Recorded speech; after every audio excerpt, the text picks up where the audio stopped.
Isaías capítulo 37, versículo 10 al 13. Voy a estar leyendo Nueva Traducción Viviente.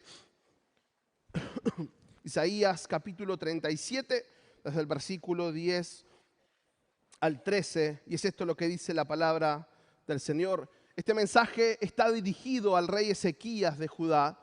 No dejes que tu Dios, en quien confías, te engañe con promesas de que Jerusalén no caerá en manos del rey de Asiria. Tú sabes perfectamente bien lo que han hecho los reyes de Asiria en todos los lugares donde han ido. Han destruido por completo a todo aquel que se ha interpuesto en su camino. ¿Por qué serías tú la excepción? ¿Acaso los dioses de otras naciones las han rescatado? Naciones como Gozán, Harán, Resef y el pueblo de Edén que vivía en Telasar. Mis antecesores los destruyeron a todos.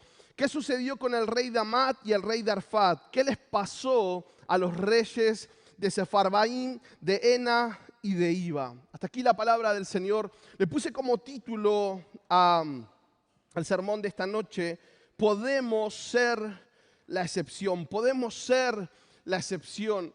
El pueblo de Israel, Dios lo eligió para que sea un pueblo diferente, para que a través de lo que Dios iba a hacer en el pueblo de Israel, las demás naciones pudieran ver la diferencia de tener al Dios verdadero. Entre tantas naciones con tantos dioses, Israel había sido elegido para ser distinto, para ser la excepción a la regla, ¿no? Para ser el pueblo que marcara la diferencia, que se destacara, que no siguiera las normas o las reglas que el mundo establecía, sino que fuera la excepción. Pero lamentablemente no fue así. Lamentablemente Israel no pudo marcar esa diferencia, y es ahí donde ellos piden un rey para ser como las demás naciones. De pronto lo que Dios quería del pueblo termina siendo lo que el pueblo deseaba. Es decir, el pueblo quería ser como los demás. El pueblo no quería ser distinto, quería ser como los otros. Veían a los otros con mayores condiciones o con mejores cosas aparentemente. Y es un deseo de Dios que seamos la excepción. Es un deseo de Dios que no caducó. No es que dijo, bueno, ya no lo logré con Israel, ya está, no lo pido más. No, es un deseo de Dios que podamos ser la excepción. ¿Por qué? Porque el mundo necesita ejemplos diferentes. El mundo, la sociedad de hoy en día siempre en realidad necesitó, y hoy más todavía, de ejemplos que rompan la norma establecida por el mundo, que rompan la pauta establecida por los nuevos movimientos. ¿Y cómo puede Dios hacerlo? A través de su iglesia. La iglesia, el cristiano, puede ser la excepción. En el texto que leíamos, en esta historia que leíamos, el rey Ezequías está a punto de ser invadido por Senaquerib, el rey de Asiria. Y este rey manda a sus voceros, manda a sus generales a decirle a Ezequías lo que estaba por pasar. Y no solamente eso, sino que manda unas cartas para que reciba, donde por si las dudas no había escuchado anteriormente lo que le estaba por pasar, pudiera leerlo. Y el enemigo le dice en el versículo 11 al final: ¿por qué serías tú la excepción? ¿Por qué serías vos la excepción? ¿Por qué si sabes todo lo que el rey hizo? ¿Por qué si sabes cómo fueron conquistadas las demás naciones? ¿Por qué serían ustedes la excepción? ¿Por qué sería tu familia la excepción? ¿Por qué sería tu matrimonio la excepción? ¿Por qué serían tus finanzas la excepción a la regla? Cuando todo va mal, seguramente te va mal. Cuando pasa esto, lo más probable es que te pase tal cosa. ¿Por qué seríamos la excepción?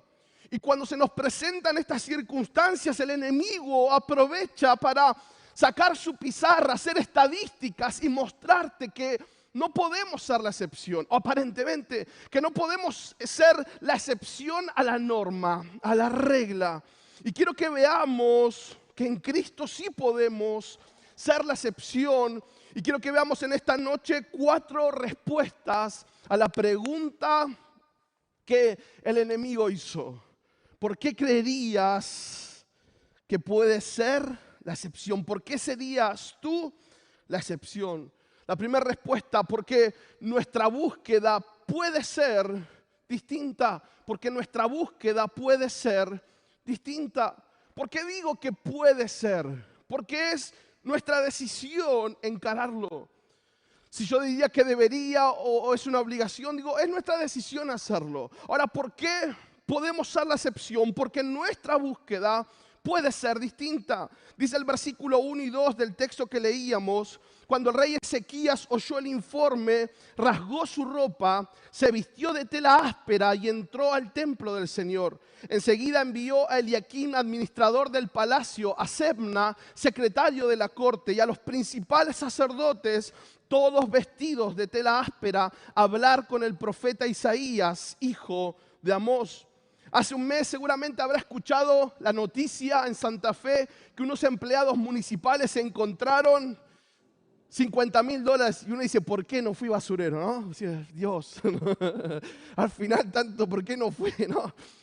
$50,000 en un basural, encontraron dólares rotos. Algunos dicen que era más y que solo dijeron que era eso. Lo que pasó a lo siguiente fue que mucha gente empezó a ir a ese basural antes que las autoridades cerraran el lugar, dispuestos a remover la basura que se les ponga enfrente.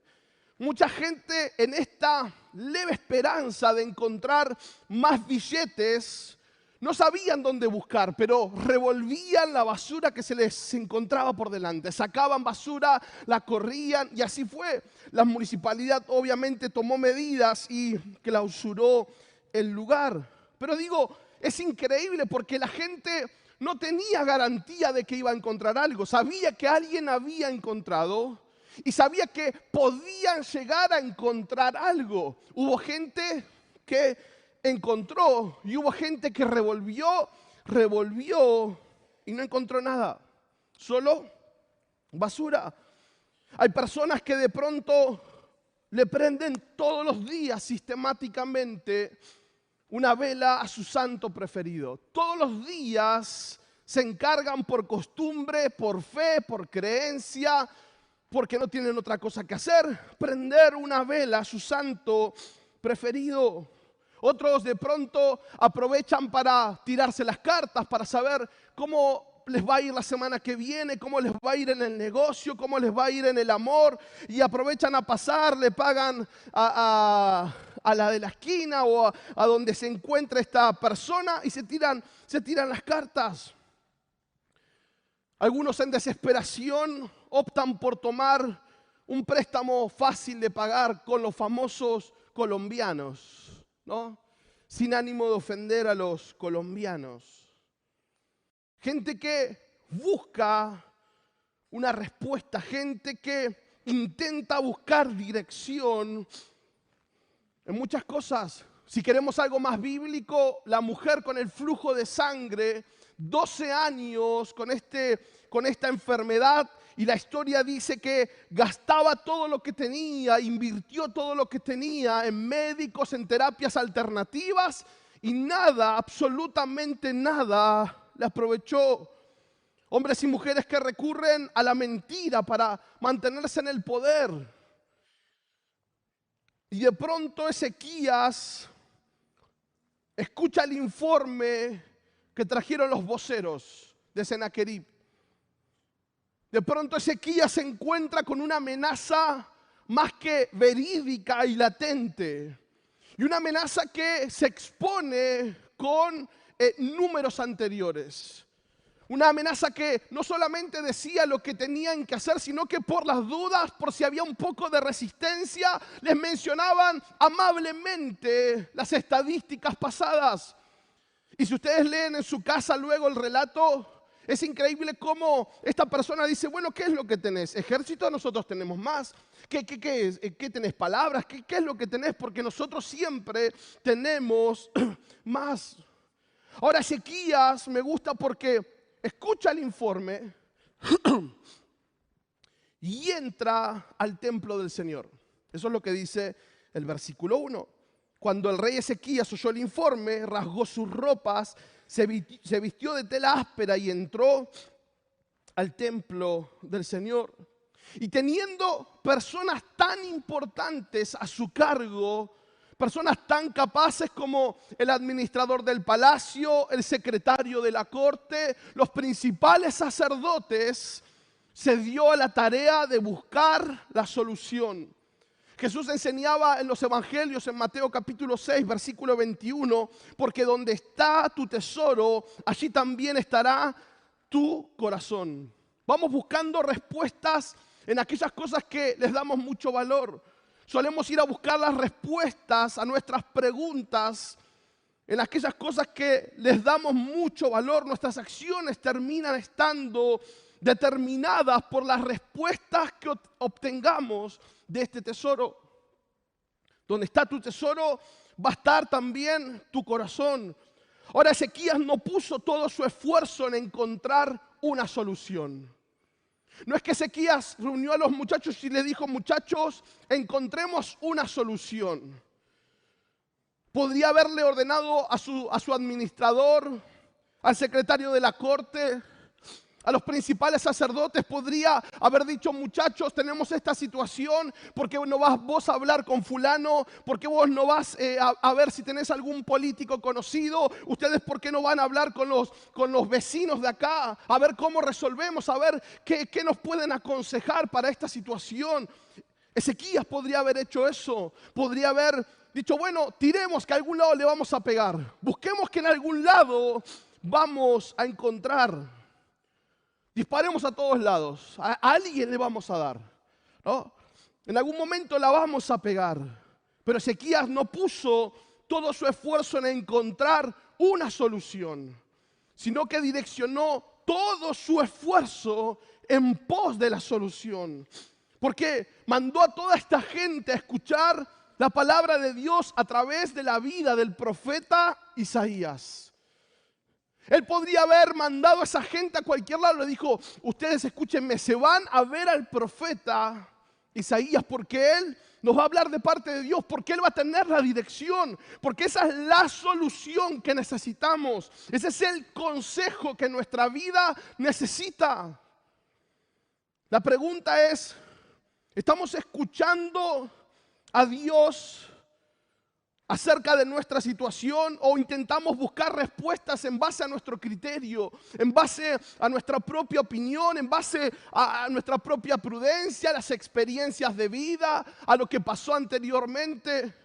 Proverbios 3, versículos 5 y 6 dice: confía en el Señor con todo tu corazón, no dependas de tu propio entendimiento, busca su voluntad en todo lo que hagas. No dice en algunas cosas, busca su voluntad en las cosas buenas, en los momentos duros, y Él te va a mostrar cuál camino tomar. Y Él te va a decir por dónde tenés que ir, cuál es la mejor ruta, cuál es el mejor camino para llegar. Él te va a indicar la decisión a tomar. Busca su voluntad en todo lo que hagas, en todo lo que decidas. En el momento en que te sientas mejor y en el momento en que te sientas peor, busca su voluntad. La pregunta del enemigo es: ¿por qué podríamos ser la excepción de todo lo que pasa en el mundo? ¿Por qué podríamos ser la excepción de lo que la gente normalmente hace? Porque nuestra búsqueda puede ser distinta. Porque nuestra búsqueda puede ser distinta. Ahora, la segunda respuesta a esta pregunta es: porque podemos sopesar ambas realidades. Nada mejor que ser conscientes de la realidad. Nada mejor que ser conscientes de nuestra situación. Y creo que a veces confundimos fe con simples declaraciones negativas hacia la situación. Entonces decimos: no, por fe no tengo esta enfermedad. No, por fe no tengo este problema económico. Por fe yo ya no tengo más esta deuda o esta situación en casa. Por fe. Pensando que negando la realidad somos personas con mayor fe. pensando que negando la realidad que ven nuestros ojos, nuestra fe aumenta. Y no hay nada peor que vivir negando la realidad, hermanos. No hay nada peor que ser ciegos a la realidad que vivimos o querer anularla pensando que de esa manera estamos actuando en fe. Cuando el mensajero enemigo le habla a Ezequías, le dice en el versículo 11, escuchen, tú sabes perfectamente bien lo que han hecho los reyes de Asiria en todos los lugares donde han ido. Han destruido por completo a todo aquel que se interpuso en su camino. ¿Por qué serías tú la excepción? ¿Vos sabés lo que pasa después de estas situaciones matrimoniales? ¿Por qué serías la excepción? ¿Vos sabés lo que pasa cuando una relación se quiebra, cuando hay mentira? ¿Vos sabés lo que pasa cuando los números no cierran? ¿Por qué serías la excepción? ¿Vos sabés lo que pasa cuando el doctor dio un diagnóstico? ¿Por qué serías la excepción? ¿Por qué serías la excepción a esta situación que estás pasando? Mirá todo lo que ha pasado anteriormente, mirá la gente cómo sufre, mirá la gente lo que le termina pasando. ¿Por qué serías la excepción? Si vos sabés perfectamente bien las cosas que vienen pasando. Y Ezequías no empezó a declarar en fe ahí, ¿no? No estoy sitiado, no estoy en guerra, no me van a venir a conquistar. Ezequías no agarró así, ¿no? Ezequías dijo, no, por fe declaro anulo, ¿no? No sé. Ezequías no se puso a hacer eso. Ezequías no se tapó los oídos y decir, bueno, si no te escucho no es verdad. No, Ezequías no hizo eso. Ezequías no empezó a hacer estas declaraciones. Y fíjese que en su oración lo podemos ver. Versículos 18 y 19 dice, Ezequías orando, dice, es cierto, Señor, que los reyes de Asiria han destruido a todas esas naciones y han arrojado al fuego los dioses de esas naciones y los han quemado. Por supuesto que los asirios pudieron destruirlos, pues no eran dioses en absoluto, eran solo ídolos de madera y de piedra formados por manos humanas. Esa es parte de la oración de Ezequías. Señor, es verdad, un cáncer puede ser fulminante. Es verdad, Señor, hay una deuda increíble, hay un problema en mi familia, hay un problema en esta situación. Señor, es verdad. Y es verdad que nadie, no en mi familia, nadie superó esta situación. Es verdad que de parte de mi mamá nadie superó esta situación. Es verdad.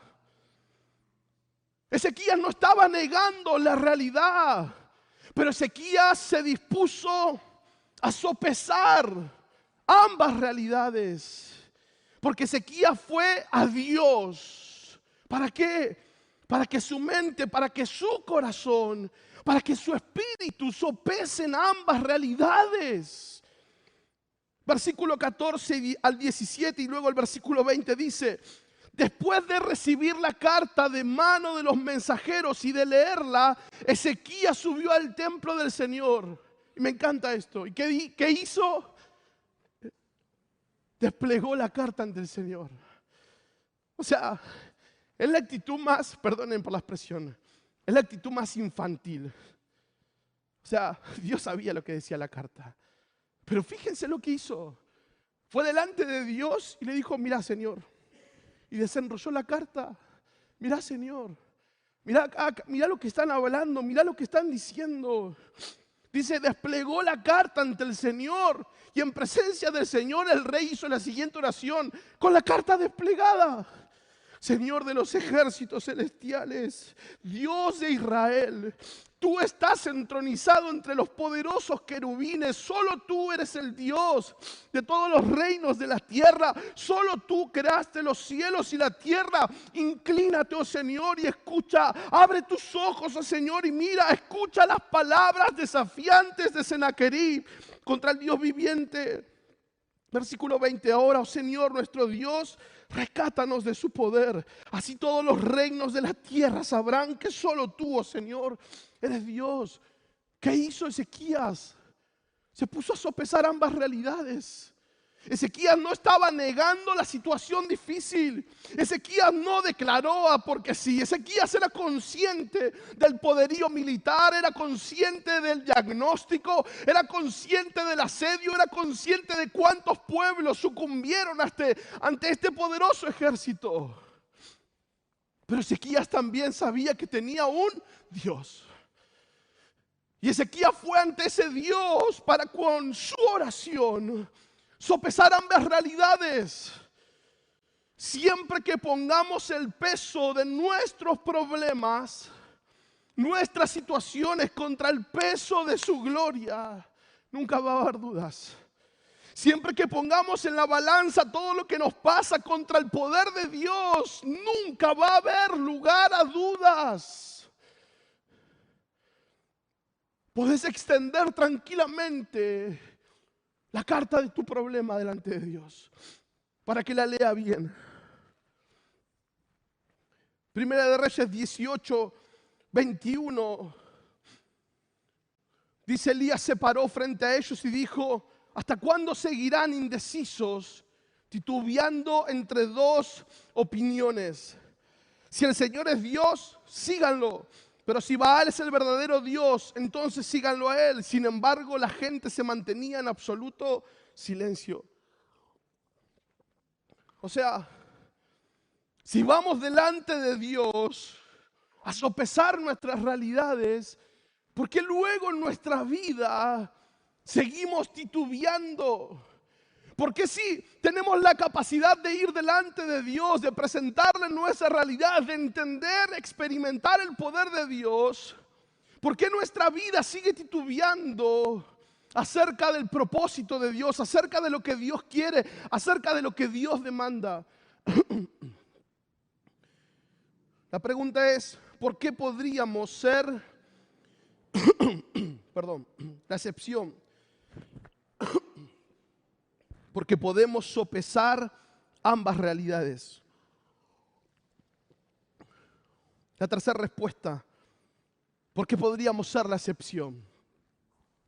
Porque podemos aferrarnos a su verdad.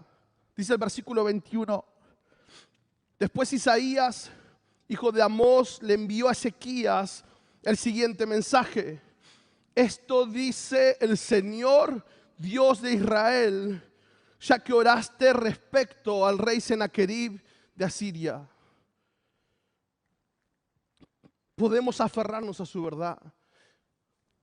Ezequías fue a orar y Ezequías entendía que Sennacherib hablaba verdad.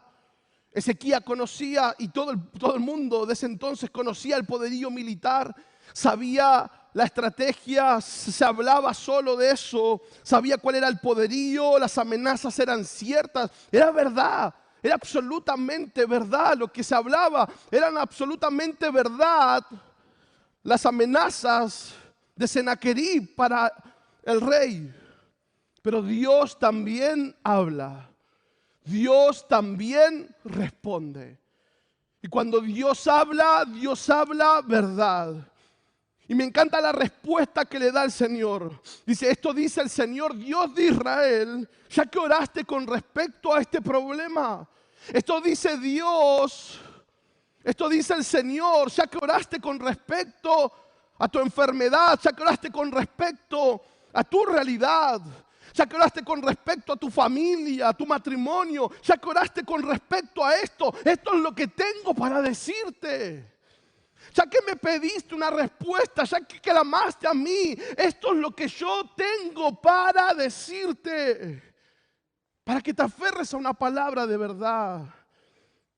No es la verdad que nosotros desprendemos en nuestras oraciones. Porque a veces es verdad que orando se nos va el corazón, ¿no? Quizás la verdad que oramos no es la verdad de Dios. Porque muchas veces cuando oramos tenemos una imagen de la respuesta que deberíamos recibir. Muchas veces cuando oramos a Dios pidiendo por algún asunto, nuestra mente hace una respuesta gráfica de lo que Dios tendría que hacer, de cómo tendría que ser la respuesta, de lo que Dios tendría que hacer con esto o esta otra situación, de cómo Dios tendría que hacer, cuáles serían los tiempos, cómo sería la mejor respuesta. Es verdad, no sé si a usted le pasó, pero a mí me pasó muchísimas veces. ¿Por qué? Porque oramos a Dios y enseguida queremos imaginarnos cómo Él va a actuar. Pero podemos ver que no siempre es así. Jesús en el huerto de Getsemaní humanamente expresó un deseo de la situación que estaba por venir. Expresó un panorama favorable, completamente favorable para él. Jesús era hombre. Y es Jesús en la oración como usted y yo haríamos. Diciéndole en Mateo 26:39. Él se adelantó un poco más y se inclinó rostro en tierra mientras oraba. Padre mío, si es posible que pase de mí esta copa de sufrimiento. Él oró su verdad, él graficó su pedido. Señor, si es posible que la respuesta pueda ser esta. Señor, si es posible que no tenga que pasar por esto, si es posible que yo no pueda vivir esto, si es posible que hagas algo antes de que llegue la hora indicada, el día indicado. Jesús ora eso. Jesús ora con toda inocencia y humanidad su verdad.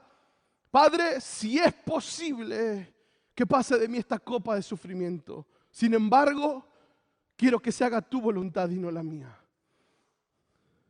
Señor, esto es lo que deseo, esto me encantaría que pase con esta situación que te planteo, con esto que te estoy orando. Pero Señor, quiero que se haga tu voluntad y no la mía. No podemos resolver sin consultar a Dios. No podemos resolver decisiones sin consultar a Dios. Lo leíamos más arriba, más adelante, lo leíamos antes, perdón. Consultarle sobre todos tus caminos. ¿Cuál camino tomar, Señor? ¿Qué es lo que tenemos que decidir? ¿Qué es lo que tenemos que hacer? No intuyamos la respuesta a nuestro problema. No intuyamos la respuesta de nuestra situación. Necesitamos escuchar lo que Dios quiere hablarnos. Lo que Dios quiere decirnos. Aferrarnos a lo que Dios nos está hablando. Obedecer lo que Dios está hablándonos. Obedecer la respuesta de Dios. Porque a veces creo que vamos a orar, vamos a pedirle a Dios. Y cuando Dios responde, no lo quiero hacer. Le pregunto a Dios, pero Dios me responde y no quiero, porque no era lo que quería. Si Dios habla, si busco la respuesta de Dios, no solo para aferrarme a la respuesta, sino para obedecer su palabra. Porque miren, siempre hay una palabra de verdad para cada uno de nosotros, siempre. Siempre hay una palabra de verdad para cada una de nuestras situaciones, siempre, siempre. Siempre hay una palabra cada mañana, cada jornada, cada día. Siempre hay algo que Dios quiere marcarnos. Siempre hay algo que Dios quiere cambiar. Siempre hay algo que Dios quiere mostrarte, pero no para reprocharnos, sino para que podamos ser transformados por Él. Sino para que nuestra vida pueda ser trabajada por Él. Para que Dios pueda hacer de nosotros lo que Él quiere. A veces le decimos, Señor, quiero hacer así, quiero hacer de esta manera, quiero hacer lo otro. Y son pedidos tan válidos. Señor, ayúdame a hacer de esta manera, ayúdame. Son pedidos tan genuinos. Pero digo, Señor, ayúdame a hacer como vos querés que sea. Señor, hacé de mí lo que vos pensaste. Señor, haceme y transformame y dame lo que vos considerás que necesito para esta temporada, que necesito para esta situación, que necesito para este tiempo, Señor. Porque quizás estoy pidiendo mal. Porque quizás solo estoy pidiendo lo que creo que me falta y capaz que Dios está viendo tantas cosas más. Capaz no, Dios ve tanto más. Y yo solo me quedo corto con el pedido, ¿no? Señor, creo que conmigo estás bárbaro, solo me falta ajustar un cachito de esto y ya estoy, ¿no? Y Dios dice, no, papá, te falta todo esto, ¿no? De eso se trata. Y termino. ¿Por qué podríamos ser la excepción? Porque podemos aferrarnos a su verdad. Porque podemos abrazar su verdad. Pero por cuarto y último, porque podemos esperar en sus promesas. ¿Por qué podríamos ser la excepción? Porque podemos esperar en sus promesas. Dice versículo 30, luego Isaías le dijo a Ezequías: esta es la prueba de que es cierto lo que digo.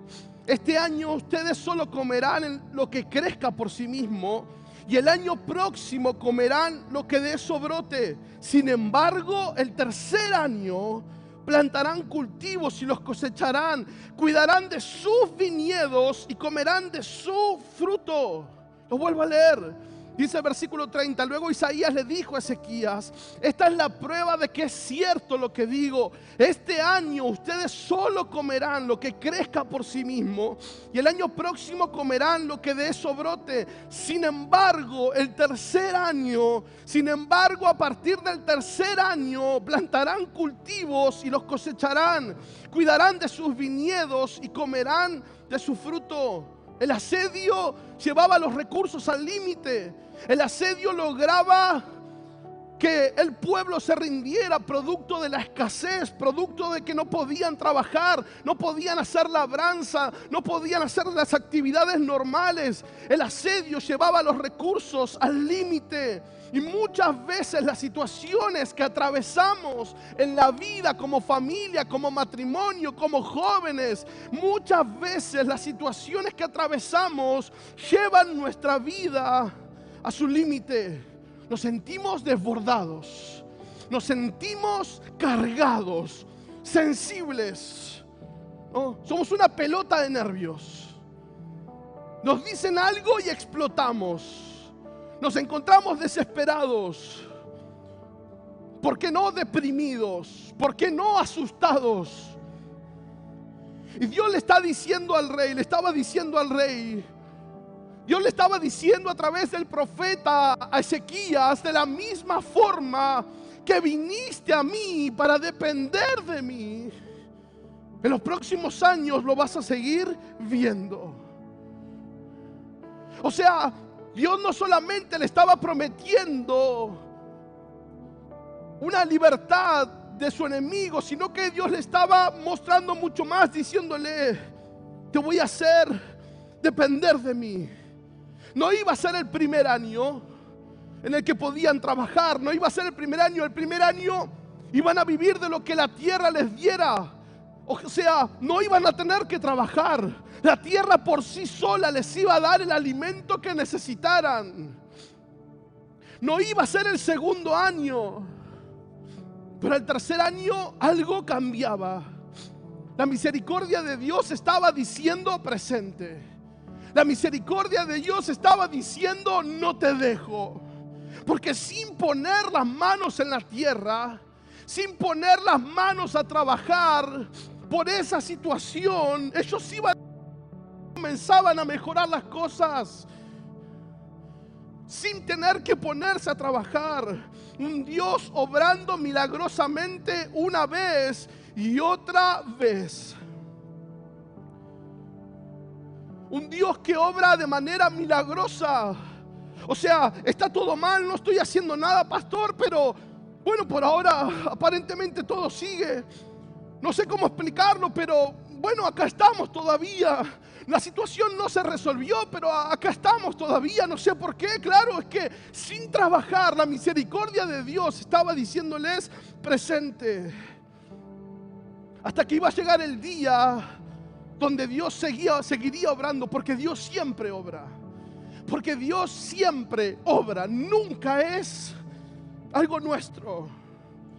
Iba a llegar el día donde Dios iba a seguir obrando, pero ahora a través de la vida de ellos. El primer año iba a ser misericordia. No iban a tener que hacer nada. El segundo año también, pero el tercer año Dios iba a seguir extendiendo misericordia, pero ahora a través de sus vidas. ¿Saben qué? No fue el primer día, tampoco el segundo. Pero el tercer día, la piedra que tapaba la tumba de Jesús tuvo que ser movida. Y creo que muchas veces nos desesperamos porque la salida está tapada. Nos desesperamos porque eso es inamovible, eso no va a cambiar. Nos desesperamos porque nuestros ojos no ven, solamente oscuridad. Pero ahí estamos sobreviviendo por la gracia de Dios. No te desesperes si todavía la piedra no fue corrida. No te desesperes si todavía la respuesta no llega. Porque Dios obra por vos. Porque Dios defiende a los suyos. Porque Dios toma tu causa como propia. Dios obra por vos. Dios obra por mí. Hasta que llegue el momento donde Dios obre a través tuyo. Quizás hoy Dios esté obrando por vos. Dios está extendiendo misericordia por los tuyos. Pero va a llegar el momento y el día donde Dios lo haga a través tuyo. Un día lo que marcaba el punto final se convierte en el comienzo de algo nuevo. Dios obra por amor. Dios dice su palabra que hace salir el sol sobre justos y hace llover sobre justos e injustos. Y uno dice, bueno, no sé cómo todavía el banco no hizo nada, no sé cómo todavía nos saltó esta situación, no sé cómo todavía seguimos juntos, pero acá estamos claramente hasta que llegue el día donde la manifestación de Dios sobre tu vida, sobre mi vida, sobre la iglesia, va a ser evidente. Va a llegar el día donde la provisión sobre nuestra vida deje de ser inexplicable. ¿Por qué viene gente a la iglesia? ¿Qué sé yo? ¿Por qué viene gente nueva a la iglesia? No sé. Porque es la provisión de Dios, es Dios añadiendo. Pero va a llegar un día donde Dios empiece a obrar a través de nuestras vidas. Donde empecemos a ser un testimonio vivo para los demás. Donde lo que fue un milagro, donde lo que fue manifestación sobrenatural, ahora sea evidente a través de sus hijos, ahora sea evidente a través de las familias, ahora sea evidente a través de cada uno de nosotros. Tu familia convirtiéndose en testimonio vivo del poder de Dios. Tu esposa, tu esposo convirtiéndose en testimonio vivo del poder de Dios. Tus hijos, tu economía, tu salud, tus recursos, el ministerio, tu propósito, todo comienza a ser testimonio vivo del poder. El texto dice, sin embargo, el tercer año. Pastor, ¿y tengo que esperar 3 años? No.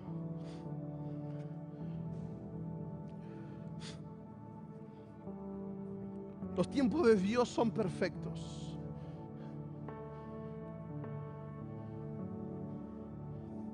El primer año de casados nos dimos cuenta después de unos meses que no era posible que estuviéramos viviendo sin deudas porque los números no cerraban. Cuando nos sentamos a hacer números, porque no hacíamos números. Pasaron unos meses y cuando nos sentamos a hacer números, era imposible que estuviéramos viviendo. Era imposible que no tuviéramos deudas. Ahora, macana que conté, porque a partir de ahí ya tuve que contar todos los meses y ya fue, ¿no?